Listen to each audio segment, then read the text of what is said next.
Bonsoir et bienvenue pour ce mercredi soir et toujours la lettre qui Paul écrire à l'église d'Éphèse. Et mon vie saisit cette occasion pour saluer ceux qui payent nous de l'étranger et ceux qui payent nous localement.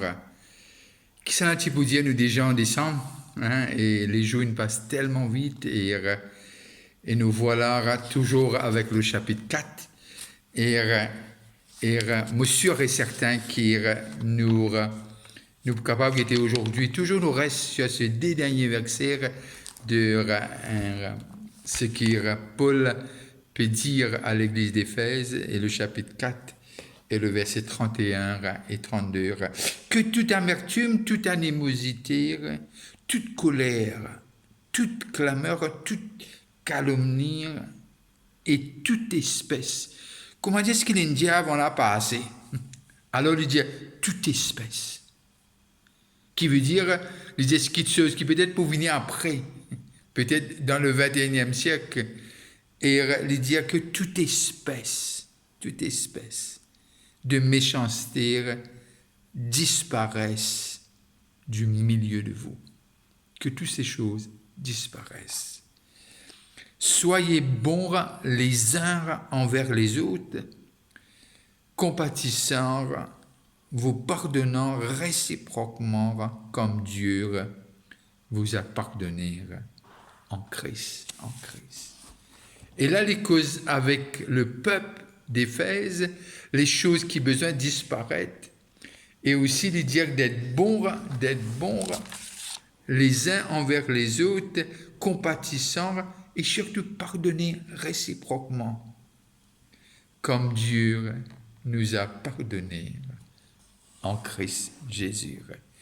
Nous avons les semaines qui passèrent et parce cette amertume, que toute amertume disparaisse, toute animosité, colère et toute aussi les causes de lorsque nous guettons le verset 31, les dire toute clameur.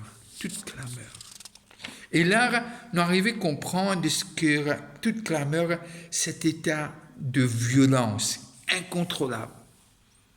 Peut-être plus, mon cas dire, qui n'est pas maîtrisé, ou bien qui n'a pas envie d'être maîtrisé. Un état de rage. Les uns vis-à-vis des autres. Et nous arrivons à comprendre et les continuer et les dire toute calomnie, qui veut dire des choses concernant les autres, mais qui ne sont pas correctes. Des choses qui est dire, mais dans un seul but, pour blesser, pour faire souffrir, pour humilier et parfois même pour détruire.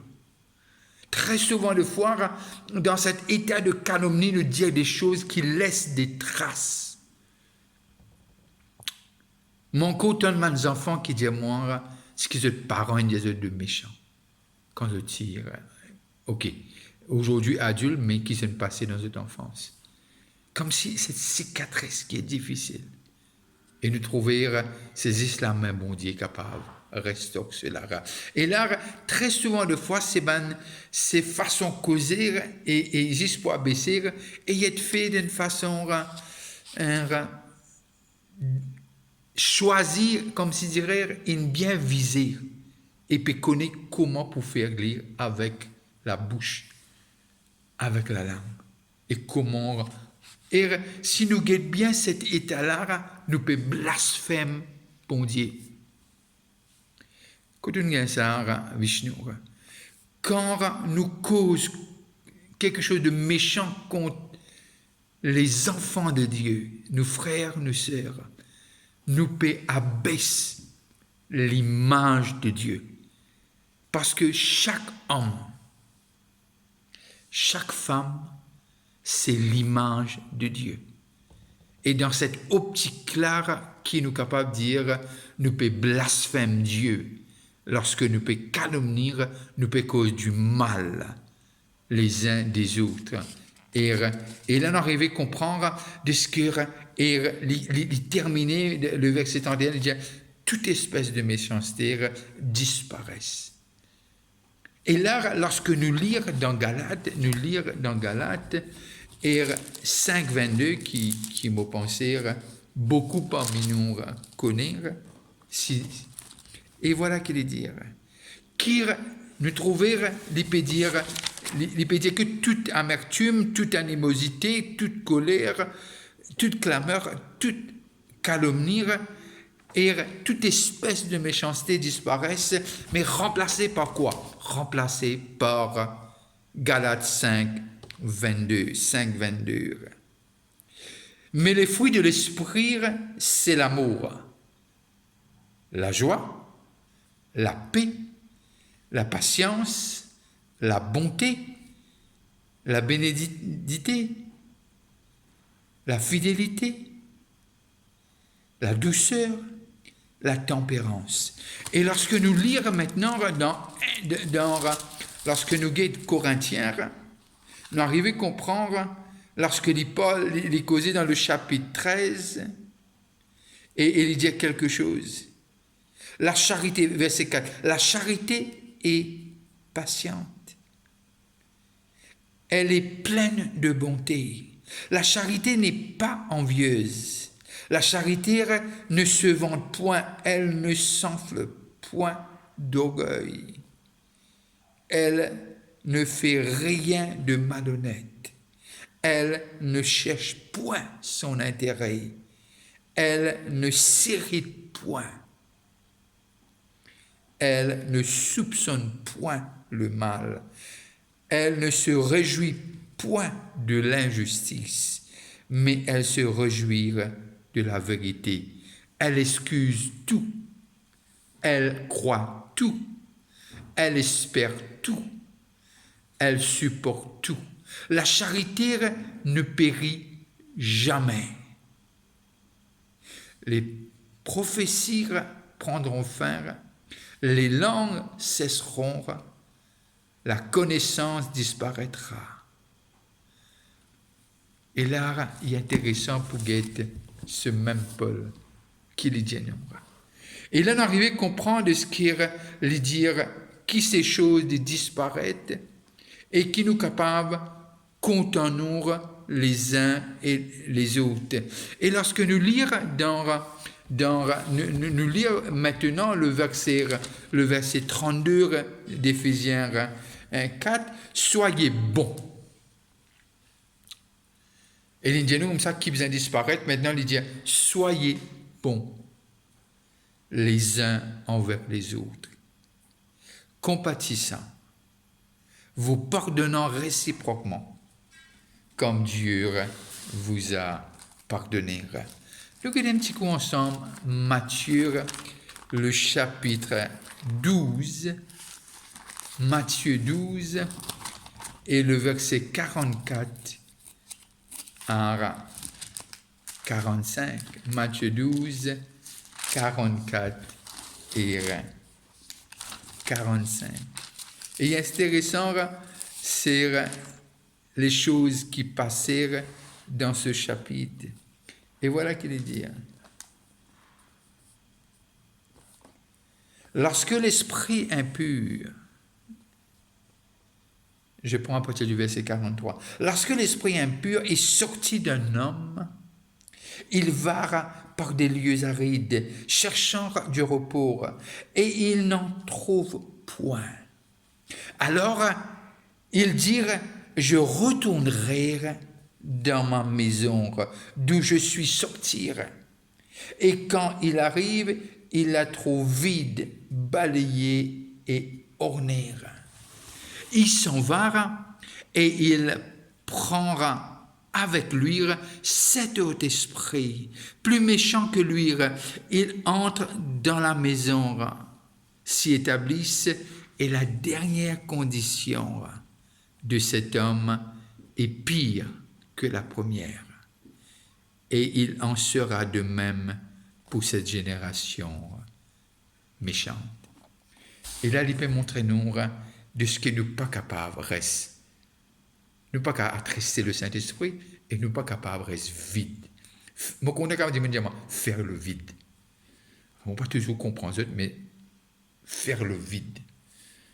Au contraire, c'est le moment de faire le plein, rempli du fruit de l'Esprit, rempli de Dieu. Que notre lampe déborde, que notre coupe déborde, comment David peut dire. Qui nous toujours être rempli de Dieu, nous être rempli des choses du ciel. Mon pensée, c'est ça qui, bon Dieu, il appelle nous pour être. C'est comme ça, qui veut dire que l'Esprit de Dieu, et quand l'Esprit de Dieu est en nous, nous fait guetter dans Corinthiens, le chapitre 13, c'est l'amour. C'est l'Esprit de Christ. Christ est amour, l'Esprit de Dieu est amour. Et nous apprenons, comptons-nous les uns les autres, pardonne-nous les uns les autres comme Christ finit pardonne-nous. Comment nous capables de connaître, nous finissons pardonner? C'est quand nous pardonnons les uns les autres. Et cela prouvé vraiment, et comment nous pouvons dire qui dans cet état, nous comptons Dieu. C'est façon nous comptons nous les uns les autres. Nous pas qu'à dire nous comptons Dieu qui nous pas trouvé et haïr ceux qui sont devant nous. Et quand Paul y arrive à écrire à ban Philippiens, et voilà qu'il dit dans le chapitre 1er, et le verset 8, et aussi le chapitre 2, 1 à 5. Le chapitre 1er de Philippiens, le verset 8, et voilà ce qu'il dit à nous. Car Dieu m'est témoin que je vous chéris tout avec la tendresse de Jésus-Christ. Et Paul raconte son état d'âme, ce cœur changé. Et il peut dire combien, avec quelle tendresse. Mais ça capable de faire les is avec l'Esprit de Dieu. Pas capable de faire humainement par là. Pas capable. Et il dit c'est comme ça qu'il est content. C'est comme ça qu'il est content. Et le chapitre 2, le verset 1 à 5, voilà qu'il dit. Si donc il y a quelque consolation en Christ, s'il y a quelque soulagement dans la charité, dans l'amour, s'il y a quelques unions d'esprit, s'il y a quelques compassion et quelques miséricorde, rendez ma joie parfaite, ayant un même sentiment, un même amour, une même âme, une même pensée. Ne faites rien par esprit de parti ou par vaine gloire, mais que l'humilité vous fasse regarder les autres comme étant au-dessus de vous-même. Que chacun de vous, au lieu de considérer ses propres intérêts, considère aussi ceux des autres. Le verset 5. Ayez en vous les sentiments qui étaient en Christ. Et nous trouvons aussi de ce que Pierre amène nous vers cette même réflexion, 1 Pierre 3,8, 1 Pierre 3,8.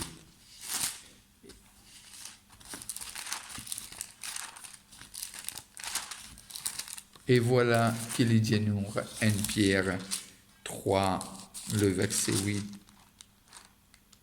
Enfin, soyez tous animés des mêmes pensées et des mêmes sentiments, pleins d'amour fraternel, de compassion, d'humilité. Ne rendez point, le verset 9, ne rendez point mal pour mal ou injure pour injure. Bénissez au contraire, car c'est de cela que vous avez été appelés, afin d'hériter la bénédiction. J'aime ça. Bénissez au contraire. Ne rendez point mal pour mal ou injure pour injure. Bénissez au contraire, car c'est à cela que vous avez été appelés, afin d'hériter la bénédiction. Et nous arrivons à comprendre encore ce verset 32, quand il dit « Soyez bons les uns envers les autres, compatissants, vous pardonnant réciproquement, comme Dieu vous a pardonné. » Je suis content à Maurice, surtout quand il y a une réconciliation de Dieu. Fait shake hand. Mais très souvent de fois, m'arrive à réaliser divine qu'un cliché. Mais quand c'est genuine, premièrement, nous penser sans envers la personne. Et lorsque nous prions pour la personne, nous faire lire un peu, comme on peut le dire, avec cette joie, comme si à l'intérieur de nous, nous chérir cette personne qui fait nous du mal. Nous apprendre à faire lire, pas du jour au lendemain. Mais lorsque nous prions pour cette personne, c'est fait avec un cœur propre. Et un cœur se disant aussi, Dieu, tu m'as pardonné. Et je ne peux pas ne pas pardonner. Et là, lorsque nous pardonnons, et c'est fait avec joie et compassion. C'est vrai qu'on a eu mal. Ne pas dire nous oublier. Non, on a eu mal. Mais parce que je suis quelqu'un pardonné, je veux aussi pardonner les uns et les autres. Quand nous lisons dans Luc, le chapitre 6, le verset 35. L'évangile de Luc, le chapitre 6, et le verset 35. Voilà qui dit, « Soyez donc miséricordieux comme votre Père est miséricordieux. » Et nous arrivons à comprendre que Christ vraiment met les fondements de l'Église même sur le sermon, sur la montagne, et nous trouver les dire « Aide comme nous papa qui est dans les ciels. Aide comme nous papa. » Et lorsque nous lisons dans les psaumes 103, le verset 1 à 3, « Mon âme bénit l'Éternel, que tout ce qui est en moi bénisse son saint nom. Mon âme bénit l'Éternel et n'oublie aucun de ses bienfaits. C'est lui qui pardonne toutes tes iniquités. » Comment nous capables de pas pardonner? Et le non-pardon, les mettre nous dans l'état quand nous la prière même pas d'exaucer. Et nous connaissons la prière de Jésus. Pardonne nos offenses comme nous pardonnons à ceux qui nous ont offensés. Et mon pensée, il est décrit d'une façon, lorsque nous lisons dans Matthieu, le chapitre 18, le verset 21, les causes de ce serviteur impitoyable, qui veut dire peine à pitié. Et voilà que ce maître pardonne-lui énormément. Mais lorsqu'il trouve quelqu'un qui doit aller quelques sous, il a envie de rendre, il a envie de tuer, et il peut demander qui les rend les sous pour sous. Et lorsque les gens qui étaient autour et arrivaient à réaliser qu'il une fait, raconte ça, celui qui ne pardonne pas beaucoup, et nous arrivons à comprendre de ce que nous besoin d'être miséricordieux. Comment nous, papa? Comment nous, papa? Et nous, papa, Jésus dire à Marie, dire, mon père vers mon papa et ton papa, vers mon bon Dieu. Et puis, cause de ce mon disciple, mon père vers mon bon Dieu, ce bon Dieu, mon papa et ce papa. Et qui amène nous dans cette révélation que Dieu est notre Père et il nous a pardonné. Or, je connais que les périodes de festivité arrivèrent, mais encore une fois, mon pensée, nous besoin comprendre. Le pardon les libère-nous. La personne les libère-nous pour nous capables une vie de prière convenable et pour nous capables cause avec celui qui nous appelle papa. Que Dieu bénisse et je dis bonne soirée à tous ceux qui nous regardent de l'étranger et ceux qui nous regardent localement. Et bon appétit à tous ceux qui passent à table. N'arrêtez pas. Je le redis, n'arrêtez pas de prier pour Maurice. Que le réveil visite cette île. Si vous avez un moment, priez pour moi. Bonne fin de soirée. On se rencontre bientôt. Bye bye.